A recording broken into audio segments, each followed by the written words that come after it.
marka la isku soo noqdo wanaagsan daawadayaal kuna soo dhawaada qodobada warka faahfaahsan aan ku bilownay guddiga maamulka garsoorka dowlad deegaanka Soomaalida ayaa yeeshay kulankoodii labaad ee sanad miisaaniyadeedka 2019 waa taariikhda dalka wariyahayga Cabdikariin Heebaan ayaa warbixintaasina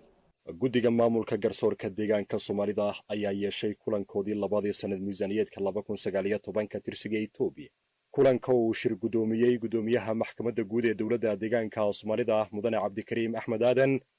ayaa xubnaha loogu soo bandhigay natiijadii ka soo baxday qiimeyntii lagu sameeyay waxqabadka garsoorka iyo garsoorayaasha dabayaaqadii bishii Hamle ee 2018 tirsiga Itoobiya kadib xubnaha guddiga garsoorka ayaa qodob u falanqeeyay ajandayaashii la soo hordhigay